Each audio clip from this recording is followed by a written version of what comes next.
Welcome to the Take Your Apprenticeship podcast. The Take Your Place team is made up of 5 universities and 9 further education colleges from across the east of England. We are an impartial project dedicated to giving you the information you need, regardless of where you're applying to study. Since 2017, we have worked with over 30,000 students from 100 different schools, colleges and sixth forms, helping them to explore their options and discover their potential. Now we hope to help you too. In this podcast series, we will explore all aspects of finding, applying for and succeeding in an apprenticeship. Through talking to experts and current apprentices from a variety of industries, we will help you explore your future apprenticeship options. Hello there, my name is Kit Rackley and my pronouns are they, them, and I am a NICO Higher Education Champion for Take Your Place. Today, I talk to Rachel Kerry, Head of Human Resources at Sizewell C. Sizewell C is a proposed nuclear power station that will be built on the Suffolk coast. We talk about the way in which apprenticeships at Sizewell C are part of the growing need for jobs in the green sector. We talk about the examples of the types of vacancies and courses offered. What are the starting salaries and benefits? What is the study element of the course like? What should be the first steps a young person makes in gaining an apprenticeship at Sizewell C? And some more information about the exciting Young Sizewell C project. Let's have a listen. Hi everybody, welcome to Take Your Apprenticeship, and I am joined by Rachel Kerry from Sizewell C. Hello Rachel, thank you very much for joining us. Hi Kit, good to be here. So Rachel, would you like to introduce yourself and tell us a little bit about the role that you do? Yes, so as Kit says, my name's Rachel Kerry and I'm the Head of Human Resources for the Sizewell C project. Essentially, it's my job to make sure that the project has the right people with the right skills and experience in the right jobs at the right time. So everything to do with people working on the project. Apprenticeships are a really important way of making sure I can do this. They enable us to train young people so that you all have the skills we need to develop, construct, operate our new nuclear power station in Suffolk. Wonderful, yes, and not just the green sector, but of course apprenticeships themselves are a growing way of getting into employment and for training, and it's so we know that the apprenticeship side of thing, that method of delivery, that method of learning and getting into work is on the increase, but of course so is the green sector. Regular listeners of this podcast know that I have a geography background as an ex-geography high school teacher, and so I always disclose that in case anybody thinks there's any bias. But yeah, so these things therefore go hand in hand, and Sizewell C seems to be in a perfect position here. So in what way are apprenticeships at Sizewell C, part of this growing need for jobs in the green sector? Well, I think to help answer that question, we should probably look to start with what we're actually doing in Suffolk. Mm-hmm. So Sizewell C is a low-carbon nuclear power station being proposed for Suffolk, which will help the UK reach net zero emissions by 2050. Our application to build Sizewell C is currently being considered by the Planning Inspectorate, and we're hoping obviously a positive outcome there. Sizewell C will deliver enough low-carbon electricity for 6 million homes and will save 9 million tonnes of carbon dioxide during every year of its 60-year operation. So that's huge. That's huge massive contribution to net zero. Yes. Nuclear power is really important because it provides low carbon electricity, whatever the weather. And it does that for millions of homes, businesses, and will really help us to replace the fossil fuels that we've been using for decades to produce electricity. So all the coal, gas and so on, it replaces our usage of those. We know electricity usage is going to increase as well.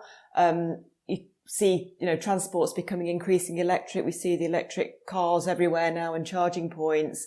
And heating systems as well are increasingly moving to electricity from traditional gas, coal, etc.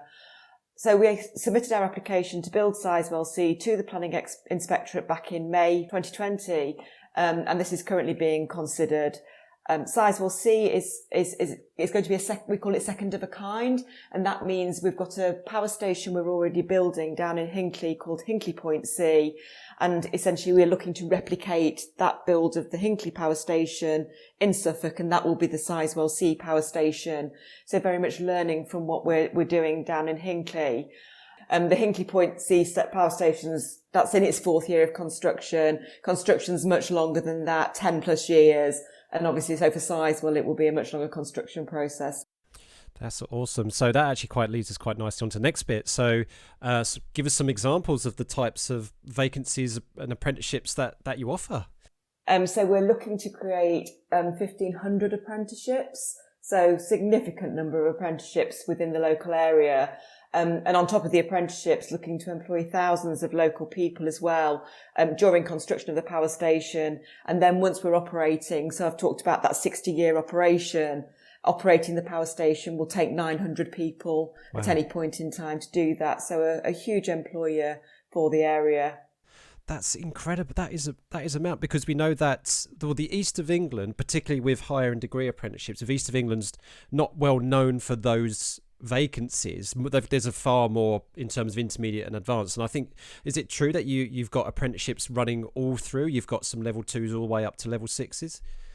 Yes, we've got a huge range of apprenticeships going on in Hinkley Point C. And for Sizewell C, we also intend to then offer that full range of opportunities as well, right from sort of the conventional through to degree level apprenticeships.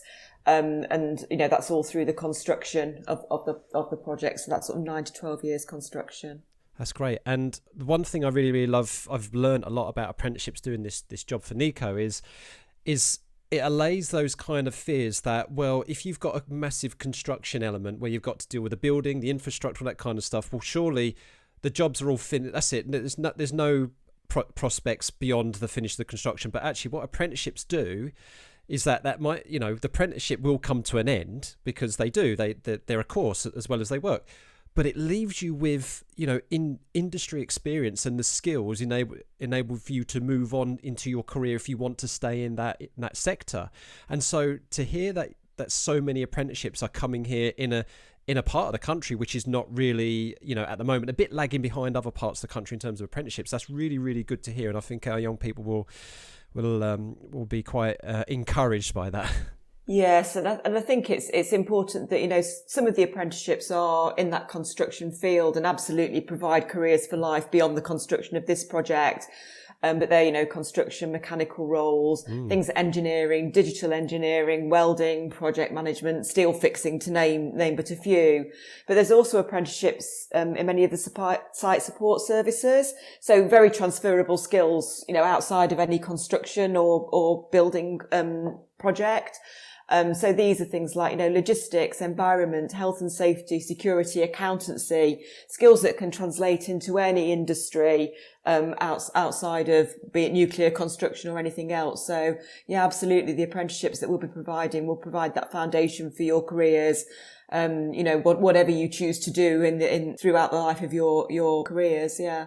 That's perfect, because you've actually dispelled two myths there, really. One of them, okay, so there might not be a specific job at Sizewell C for you after the construction phase, but there are still so many things that you can do after that, and it is upskilling you for a much more greater things and a much more flexibility as you get older. But the second thing is, and this is something as a geographer I always used to get very about, and that is, if you're doing something environmental related, then that's it. All you can do is maybe do an apprenticeship where you go up a wind turbine, or you kind of maybe look after creatures in a river or something like that. But actually, you've just covered so many sectors, everything from accountancy to construction. So yes, of course, construction is going to be a big one, but you've got all these other elements to it as well. And I think what I would recommend to anybody listening, any young person listening, do your research. Just because it says Sizewell C, don't think, I'm not interested in energy, I'm not interested in the environment or something like that. Actually, take a look, because they might be something about accounting, security, comms. So there might be something there. Absolutely. We employ people in any number of roles, many of which are, found in any industry, any organisation. So you're really future-proofing your career by taking an apprenticeship with the Sizewell C project. The world's your oyster once you've completed it, essentially. Yeah, perfect. So what kind of, there must be quite a range then, but can you give us some examples of maybe starting salaries, benefits, that kind of stuff? Yeah, obviously, sort of the varying different apprenticeships all have slightly different salaries attached to them. But, broadly speaking, starting salaries vary between around £12,000 per year through to sort of £18,500–19,000 a year. So really good starting salary. And there's annual pay increases with that, obviously, as well. If it's a degree apprenticeship, the starting salary will be a little bit higher, as you would probably expect. In terms of benefits, you get the full gamut of, employment benefits. So importantly, 25 days paid holiday, which, we all need that break to refresh and rejuvenate. But also, thinking, way ahead into the future, getting you invested into a pension scheme, really important. Start that savings habit. Wellbeing support services, flexible benefits packages. So you kind of get to pick and choose the benefits that really, really, are most relevant to you. Obviously for some of the apprenticeships, if you need it, then residential accommodation support. So if the apprenticeship is one that requires you to be away from where you live, then there's support to be provided there, and travel allowances. And so, a really good package of benefits around. And I think, importantly, one of the big things for me with apprenticeships is you are earning as you're learning. It's a well-worn phrase, but it's true.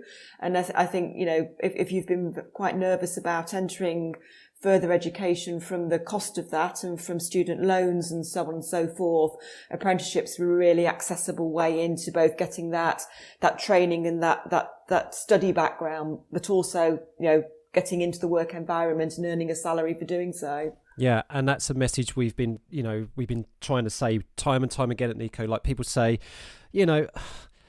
but it's only 13, only 18. But wait a minute, pause and think, right? Because you are actually getting a qualification out of this where you do not have to pay any tuition fees or things like that. So if you're being put off by, we know that there are ways around, you don't have to worry too much about university finance because of the structure involved. But if that still worries you, this is a perfect thing. You've not got any fees to pay, but you're getting paid as well. And as Rachel just said, you've got yearly pay increments as well. So it's yes, the minimum hourly wage, which the government has set, is £4.30 an hour at the moment. But as you can hear, actually very, very many will actually pay a little bit more, or they'll increase that quite rapidly. So that don't get put off by the amount of that. And I'll tell you what, Rachel, I was pleasantly surprised to hear about, in some circumstances, there is accommodation allowance as well, because that is actually not that common with apprenticeships.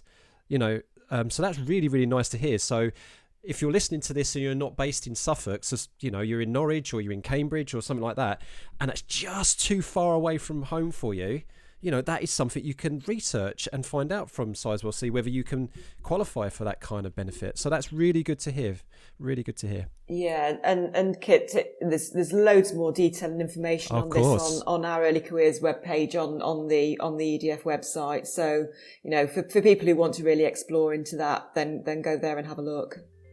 Wonderful. Yeah, and we'll put all the links and stuff in the description.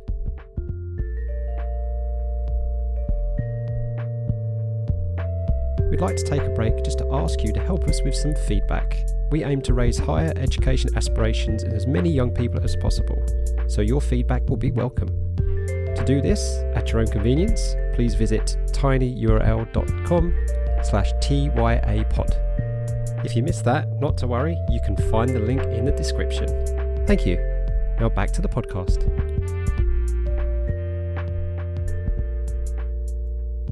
You mentioned about learning while you're earning. So what is that learning element like? So they're one equivalent of 1 day a week, 20% of the role. What do they get up to during that time?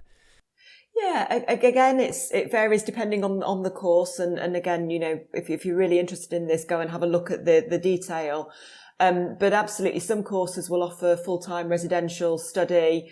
Others, it's sort of part-time, which is the 1 day a week in college and 4 days a week actually, within the company, or block study. So you sort of separate your study and your work time. So I say more details for all of the programs can be found on the Early Careers webpage. And also our Young Sizewell C section of the website, which I really do want to promote because that's a really great resource we can talk about a little bit more as well.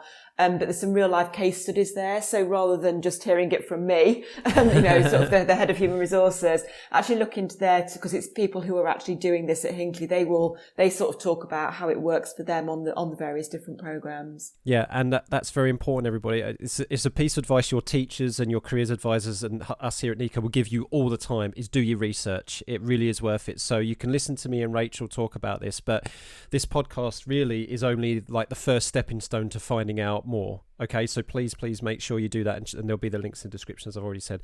Okay, so a couple more things, and then we'll talk about Young Sizewell C, because I'm really excited about this as well. So what would be the first steps for a young person if they want to gain an apprenticeship at Sizewell C? What would be your advice, the first things they should do? So I think it's really do a little bit more exploring as to what Sizewell C is all about, what the nuclear industry is about, and what we as a company are about. And I think a really good way of doing that is actually to visit our visitor centre at Sizewell B. So Sizewell B is one of our operating power stations that's, on the same, basically the same site as Sizewell C. So we've got a visitor centre there. Great place to visit and learn more about the industry. So really sort of get under the skin of what we're about. And also, our visitor centre guides, they attend career fairs and other events at schools and colleges, in your area. So you should check those out as well. And if you want someone, if you've got a careers fair at your school and we're not there, then let your careers teacher know and they can contact us and we can ensure we have a stall there. There are sort of actual, tours of Sizewell B as well.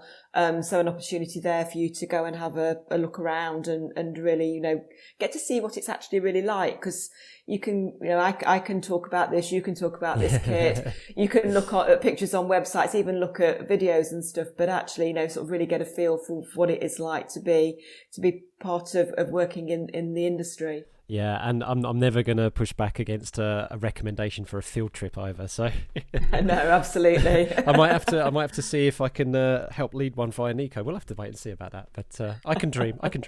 Right. So one last question for you before we end on talking about young Sizewell C, which is really cool.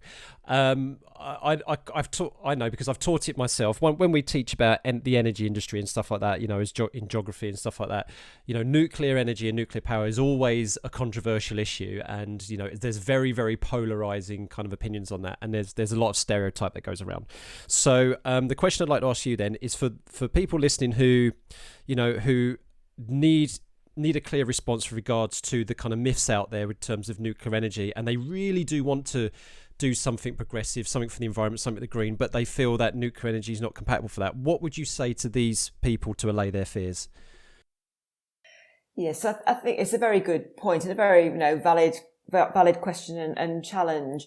I think the important information to know is that the 2 reactors that we'll be building at Sizewell C, they'll be capable of generating enough low carbon electricity to supply over 6 million homes with their needs. That means, as I've said before, it avoids that 9 million tonnes of carbon emissions every year of operation in comparison to a gas-fired power station. So from an environmental perspective, it's absolutely superior to burning fossil fuels to generate electricity.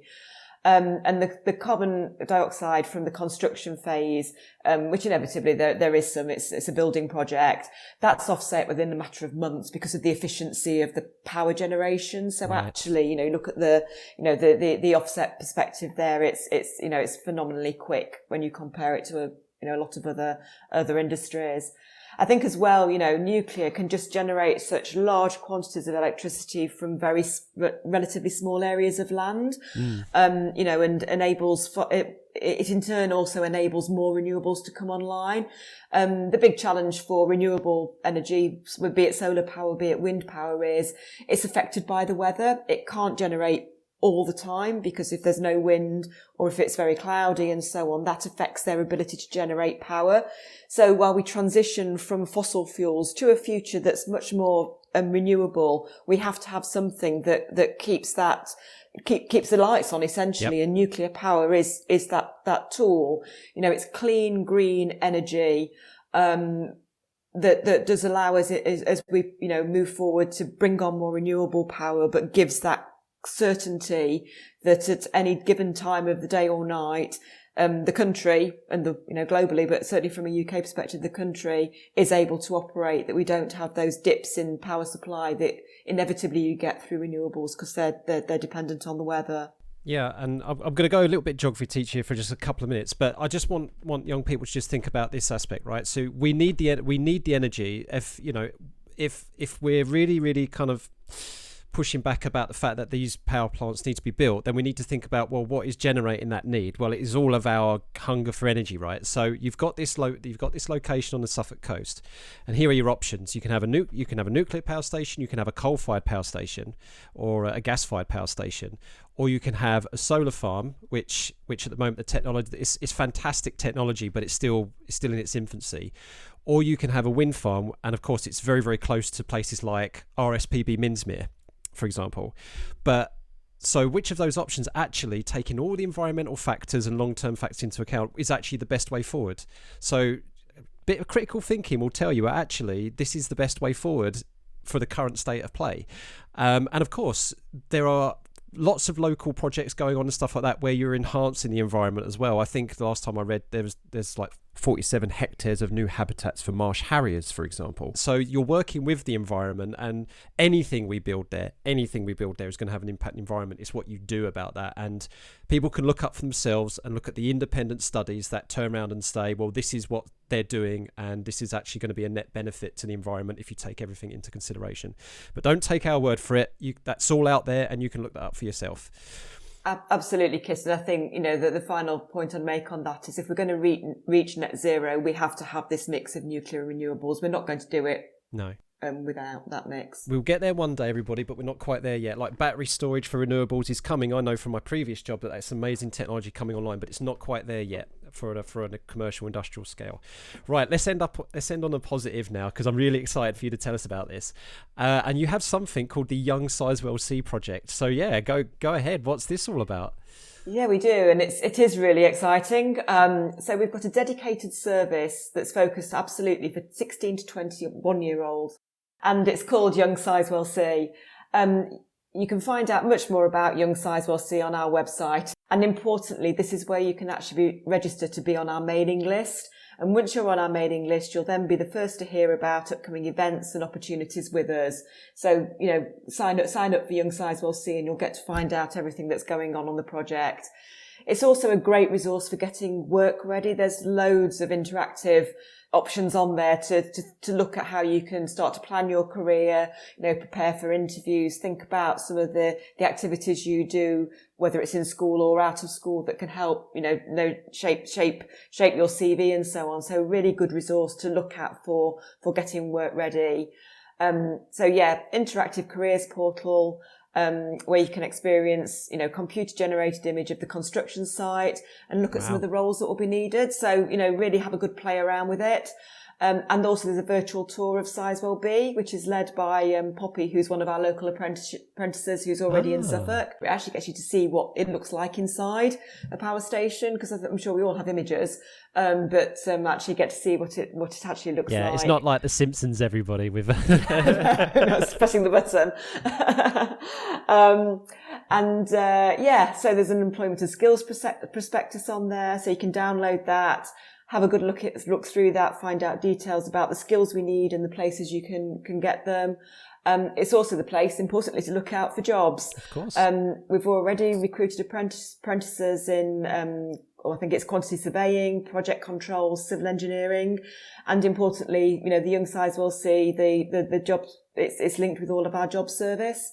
So absolutely, it's the place to go. Sign up for it. You'll get to find out so much more about the project, and importantly, get that link to jobs and careers that we will have within Sizewell C for years to come. Yeah, and it's not just a good careers resource, it's a good teaching resource as well, because one of the things, and I must admit, I did spend a little bit too long playing around with it, and that's the energy mixer, so where they can try and keep all the lights on in Britain and then changing the energy mix, and it's all using proper data and everything like that, and it just goes to show how challenges it is to keep those lights on, and why the energy mix is very, very important. So yeah, it's one for the geography and science teachers there to have a look at.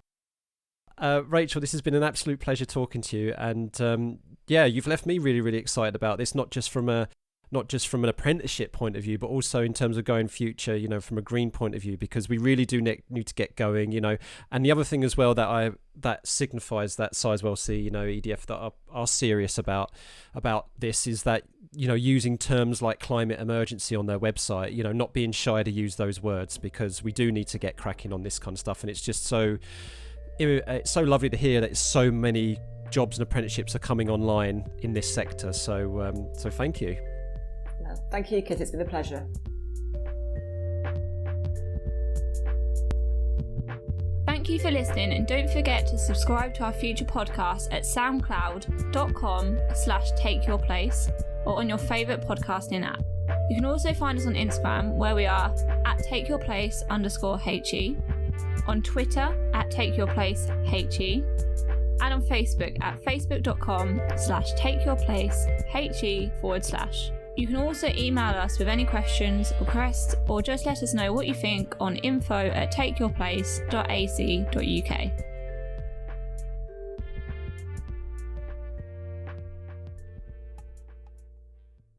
We very much welcome your feedback on this podcast episode. This will also help us to raise higher education aspirations in as many young people as possible. To do this, please visit tinyurl.com/TYA-pod. That's tinyurl.com/TYA-pod. You can find the link also in the description.